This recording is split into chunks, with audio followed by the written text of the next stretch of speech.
কবরে আযাব যখন শুরু হয়ে যাবে, যেদিন কিয়ামত হবে, যেদিন আপনার হিসাব চলবে, সেদিন কবরের আযাবটাও মাইনাস হবে। আমার গোনা যা ছিল তার থেকে মাইনাস হয়ে যাবে। কবরে আযাব এমন একটা জিনিস, অগ্রিম জমা করার মতো। বন্ধু আমার গোনা মাফ হবে, শুধু তাই নয়, এমনও ব্যক্তি আছে কবরে আযাবই তার গুনাহটা শেষ হয়ে যাবে। কিয়ামতের মাঠে যখন উঠবে, গুনাহবিহীন উঠবে। এরপরে যদি গুনাহ থাকে তাহলে হিসাব নিকাশে ধরা পড়বে।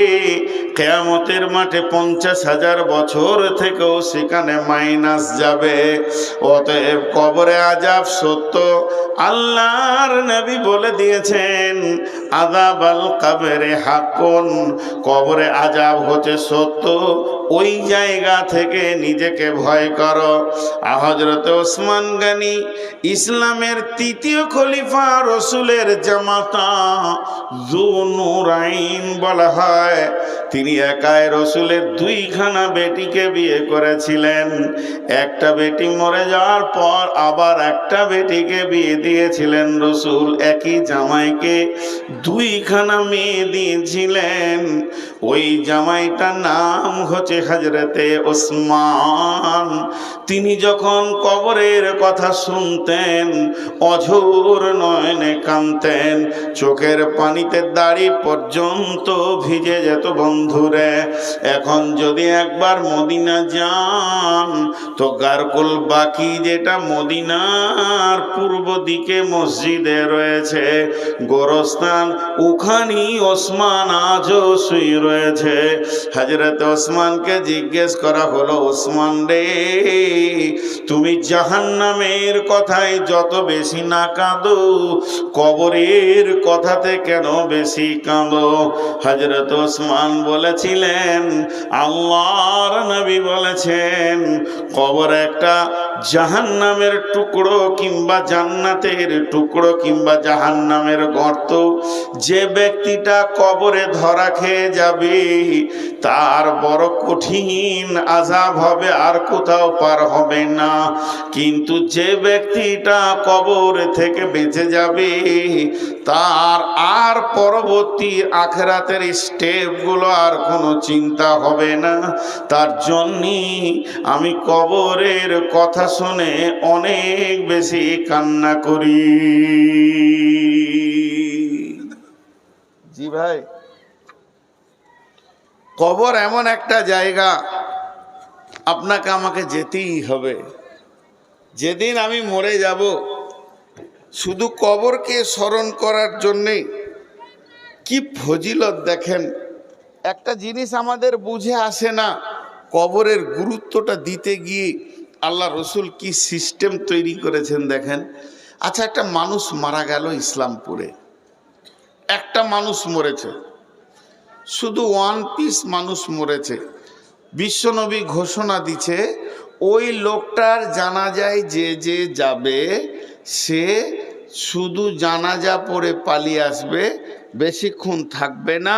তাতে সে কি পাবে? তাতে সে 1 উহুদ পাহাড় নেকি পাবে, 1 উহুদ পাহাড়। আর যদি শেষ পর্যন্ত দাফন কাফন করে একদম কবর সেরে আসবে তো 2 উহুদ পাহাড় পাবে। কিরাতাইন, 2 উহুদ পাহাড়। উহুদ পাহাড়টা কত বড়? উহুদ পাহাড়টা হচ্ছে 7 কিলোমিটার লম্বা, 3.5 কিলোমিটার চওড়া। উহুদ, ওর নাম উহুদ কেন? ওর সাথে কোনো পাহাড়ের জয়েন্ট নাই, ও একাই দাঁড়িয়ে আছে। আহাদ থেকে উহুদ, সেই উহুদ পাহাড় সমান নেকি হবে ওর।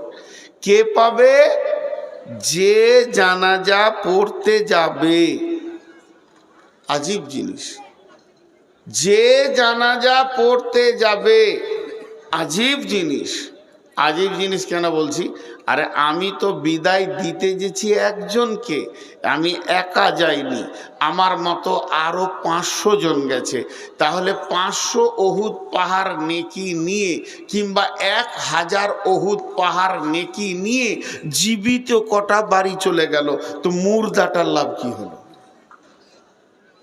ভিড় জমিয়ে মুর্দাটার লাভ কি হলো?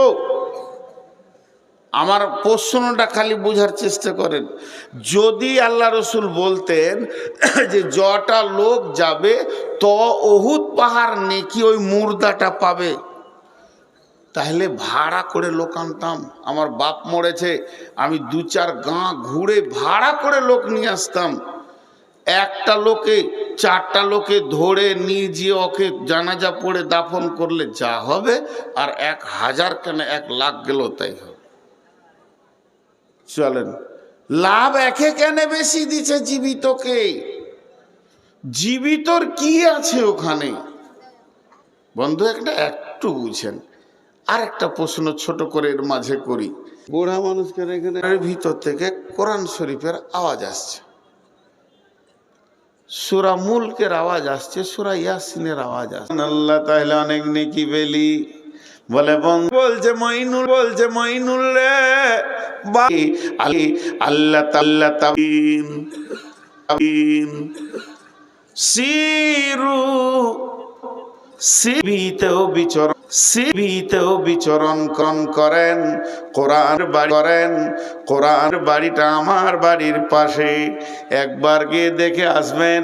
সরকার তার মায়ায় পড়েন, আম্মা জানায় রাতে উঠেছেন,